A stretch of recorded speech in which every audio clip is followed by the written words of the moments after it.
विश्व प्रसिद्ध ज्योतिर्लिंग भगवान महाकाल की नगरी उज्जैन के श्री महाकाल लोक परिसर में रविवार को देश के पहले हेल्दी और हाइजीनिक फूड स्ट्रीट प्रसादम का लोकार्पण हुआ। केंद्रीय स्वास्थ्य और परिवार कल्याण मंत्री डॉक्टर मनसुख मांडविया और मुख्यमंत्री डॉक्टर मोहन यादव ने दोपहर में इसका शुभारंभ किया। रविवार को मुख्यमंत्री डॉक्टर मोहन यादव और केंद्रीय स्वास्थ्य और परिवार कल्याण मंत्री डॉक्टर मनसुख मांडविया महाकालेश्वर मंदिर पहुंचे और ज्योतिर्लिंग भगवान महाकाल के दर्शन और पूजन कर जगत के मंगल एवं कल्याण की प्रार्थना की। इसके बाद उन्होंने महाकाल महालोक में बने स्वस्थ और स्वच्छ स्ट्रीट फूड हब प्रसादम और अवंतिका हाट बाजार का शुभारंभ किया। इस मौके पर मुख्यमंत्री मोहन यादव के मुख्य अतिथि एवं केंद्रीय स्वास्थ्य और परिवार कल्याण मंत्री मनसुख मांडविया की अध्यक्षता में प्रदेश की 36 स्वास्थ्य संस्थाओं का भूमि पूजन एवं 150 स्वास्थ्य संस्थाओं का लोकार्पण भी संपन्न हुआ। प्रसादम और अवंतिका हाट बाजार के शुभारंभ के बाद केंद्रीय मंत्री मनसुख मांडविया ने प्रसादम और अवंतिका हाट बाजार का जायजा भी लिया और व्यंजनों का लुत्फ उठाया। इससे देश के इस पहले हेल्दी एवं हाइजीनिक फूड स्ट्रीट प्रसादम के निर्माण पर 1 करोड़ 75 लाख रुपए की लागत आई है। यहाँ समोसा, कचौड़ी और जंक फूड के साथ ही प्लास्टिक के प्रयोग पर भी पूरी तरह प्रतिबंध रहेगा। इस मौके पर प्रदेश के उप मुख्यमंत्री राजेंद्र शुक्ल एवं लोक कल्याण एवं परिवार कल्याण राज्य मंत्री नरेंद्र शिवाजी पटेल, क्षेत्रीय सांसद अनिल फिरोजिया, विधायक डॉक्टर तेज बहादुर सिंह चौहान समेत अन्य जनप्रतिनिधि और अधिकारी मौजूद रहे। उल्लेखनीय है कि भारतीय खाद्य सुरक्षा और मानक प्राधिकरण ने देश में 100 क्लीन स्ट्रीट फूड हब बनाने का निर्णय लिया था। इसी क्रम में मध्य प्रदेश राज्य में 4 क्लीन स्ट्रीट फूड हब स्थापित करने का लक्ष्य है। इसके लिए उज्जैन, ग्वालियर, जबलपुर एवं भोपाल जिले को चयनित कर क्लीन स्ट्रीट फूड हब बनाने की प्रक्रिया प्रारंभ की गई थी। प्रदेश में ईट राइट गतिविधियों के अंतर्गत देश में प्रथम ईट राइट भोग प्रमाणन महाकाल मंदिर उज्जैन को भारतीय खाद्य सुरक्षा और मानक प्राधिकरण केंद्र सरकार से प्राप्त कर देश में प्रथम स्थान प्राप्त किया है। मुख्यमंत्री ने किया जेल का औचक निरीक्षण। मुख्यमंत्री श्री यादव अन्य कार्यक्रमों में शामिल होने के साथ ही सुबह औचक निरीक्षण करने केंद्रीय भैरवगढ़ जेल पहुंचे। यहां उन्होंने जेल की व्यवस्था देखी। इसके साथ ही जेल अधीक्षक सहित अन्य अधिकारियों को व्यवस्था दुरुस्त रखने के निर्देश दिए। इसके साथ ही कैदियों से मिलकर उनके ठंड से बचाव के लिए अधिकारियों को निर्देश दिए हैं। जल्द निराकरण के लिए भी एक बैठक को करने का आदेश दिया। यहां बता दें कि जेल विभाग अभी मुख्यमंत्री के पास ही है, इसलिए उनका यहां दौरा और महत्वपूर्ण माना जा रहा है।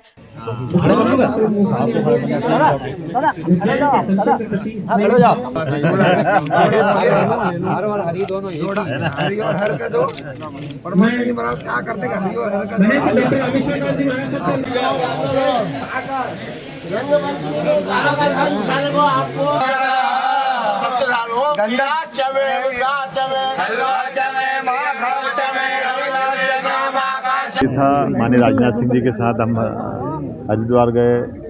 हरिद्वार के बाद देहरादून से इंदौर होते हुए मैं अभी उज्जैन आया हूँ और मुझे इस बात का संतोष है कि हमने आगामी 2028 के कुंभ मेले के लिए भी साधु संतों को आमंत्रण दिया है और उनसे कहा कि आप उज्जैन आइए। उज्जैन को हम आपकी आगामी सिंहस्थ बहुत अच्छे से मनाना चाहते हैं। मुझे इस बात की प्रसन्नता है कि जिस प्रकार से विकास के कामों को लेकर हम आगे चल रहे हैं, नई सरकार नई गठन के साथ पुराने मुख्यमंत्री माननीय शिवराज सिंह जी चौहान को आगे बढ़ाते हुए लगातार हम आगे बढ़ रहे हैं। अभी रात के समय चूँकि ठंड का माहौल है, ठंड का प्रकोप है, ऐसे में गरीब भाई बहन अगर फुटपाथ पर सोए हुए हैं तो थोड़ी सी उनकी मदद हो जाए और कोशिश करेंगे सबको रेन बसेरे की व्यवस्था कराएं आने वाले समय में। क्योंकि कितने भी ठंड का कपड़े हो अगर खुले में है तो कष्ट है, लेकिन आज एकदम रात में उठा के भेजना तो ठीक नहीं है। लेकिन आगे समय में प्रयास करेंगे कि ये बजाय फुटपाथ के सोने के अपने अपने रेन बसेरे में से जो शासन की व्यवस्था है।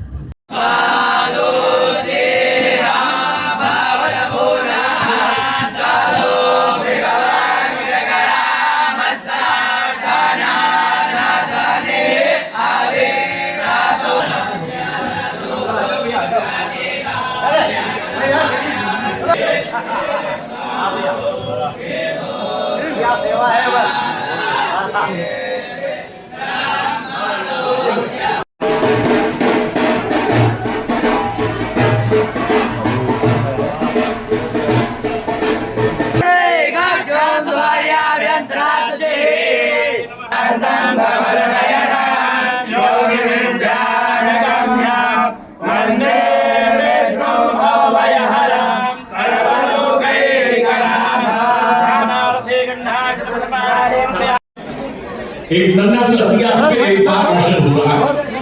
वो दिया जो अपने आप में समूचे अनुष्ठान प्राकट्य किया करता है, वो दिया जो अपने आप में एक अनुष्ठान है ईश्वर।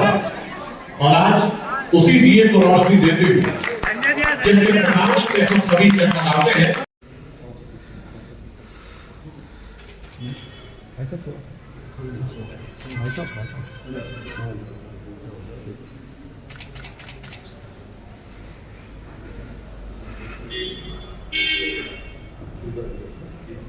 थोड़ा पीछे हाँ हाँ थोड़ा हम गिलाई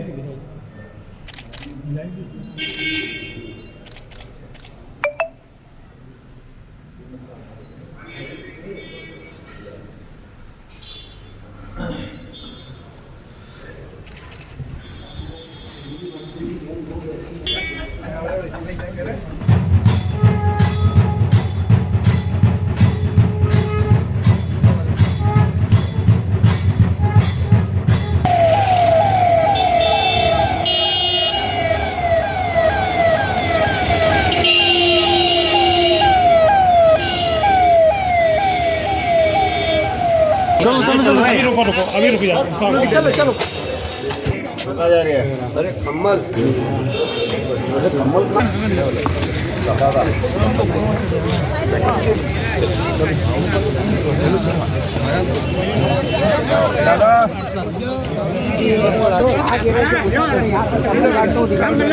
और जिस प्रकार ठंड का प्रकोप है ऐसे में प्रदेश के मुख्यमंत्री डॉक्टर मोहन यादव रात्रिकालीन में ही कंबल बांटते हुए दिखाई दे रहे हैं। सरकार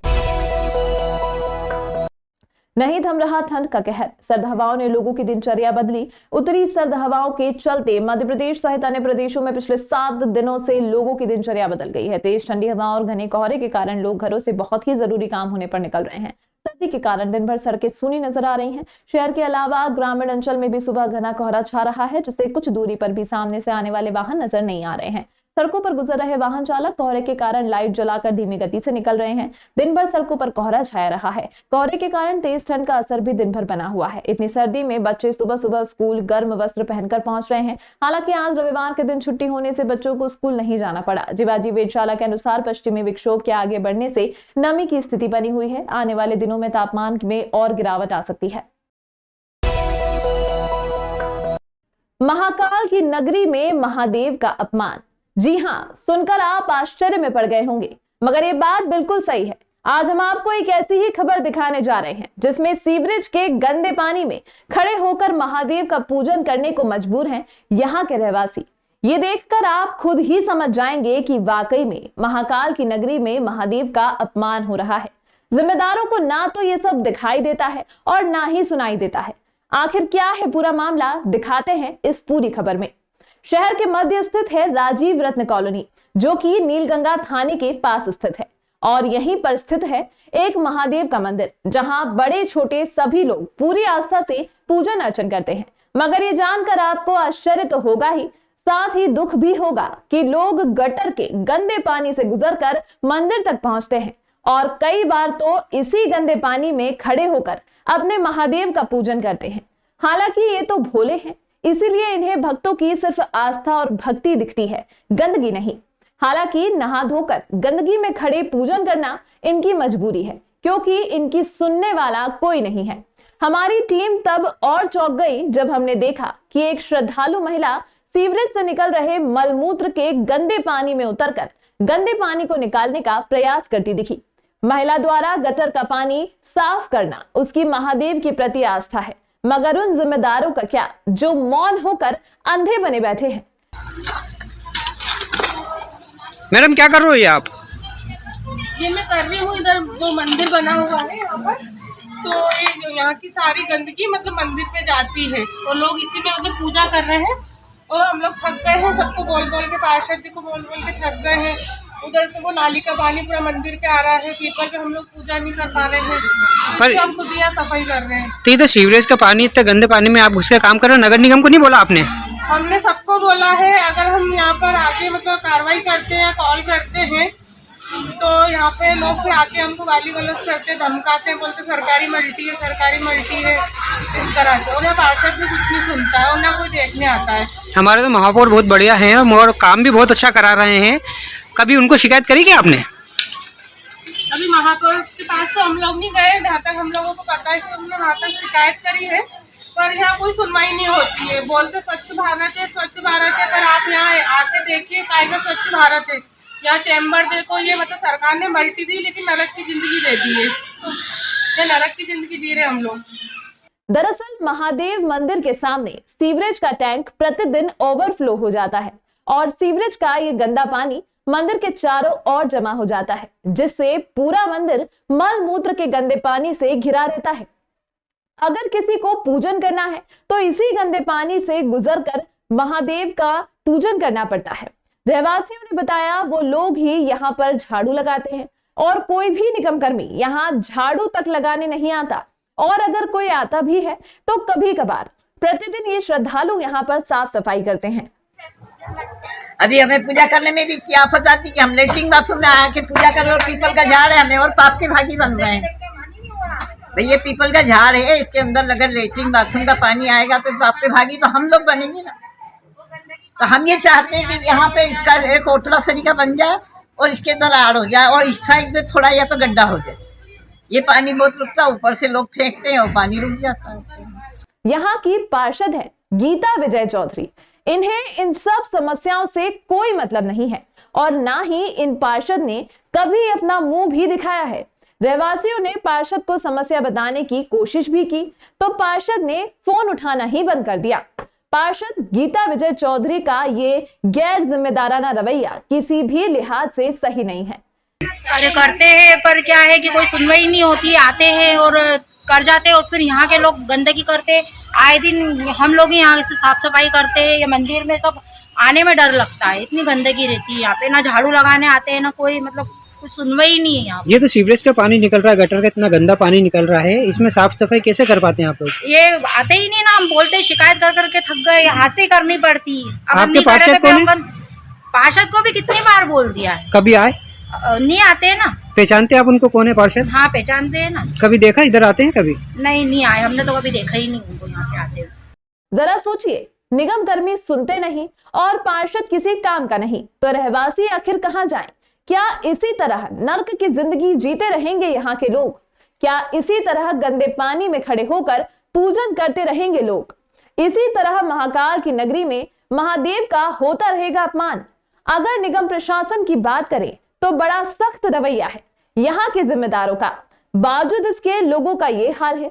जरा सोचिए, जय श्री महाकाल के उद्घोष के साथ अपनी बात शुरू करने वाले महापौर के होते हुए महादेव का ये हाल है तो फिर आम लोगों की क्या बसात है? हमारा चैनल महापौर और निगम आयुक्त से अपील करता है, अगर आपने इस मामले को संज्ञान में ले लिया हो तो हो सकता है कि महाकाल की नगरी में महादेव आगे से और अपमान होने से रह जाएं।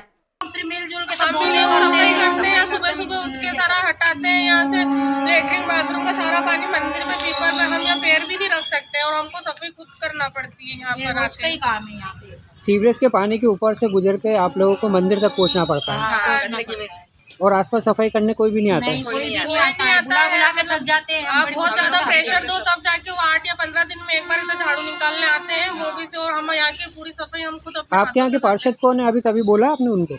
हमने तो पार्षद की शक्ल ही नहीं देखी। पार्षद कौन है? कोई चौधरी है, कोई महिला है तो वो सुना जरूर है, पर वो ना कभी इधर आई है ना, और अभी भी हम उनको कभी नहीं आते यहाँ पे। उनकी शक्ल ही नहीं देखी कैसी है वो।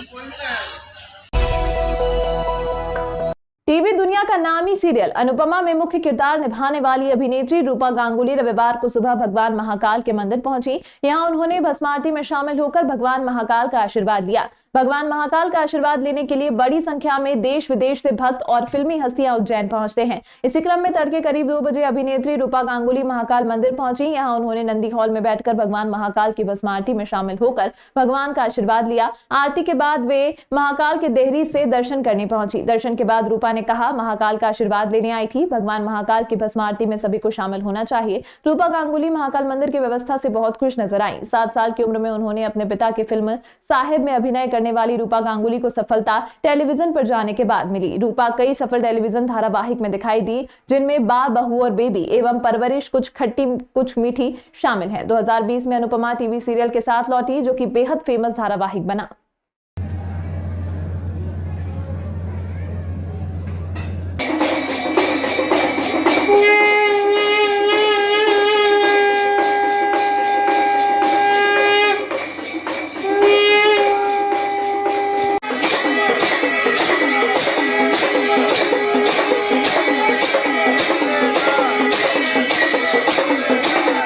You so much Shri Mahakaleshwar प्रबंध समिति कि आप लोगों ने इतनी अच्छी तरह से भक्तों के दर्शन के लिए सब कुछ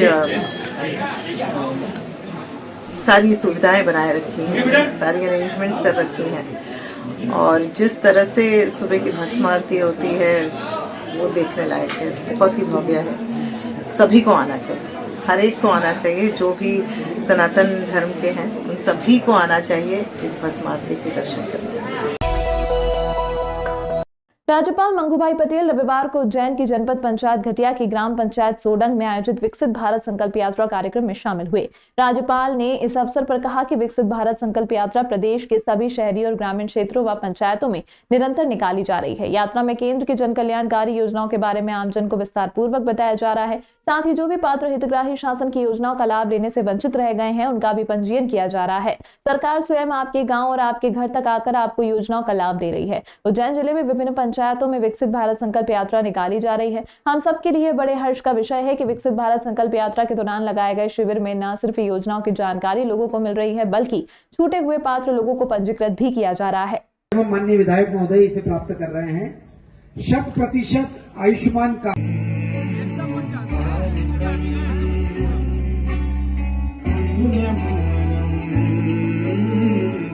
के पौधे से स्वागत कर रहे हैं।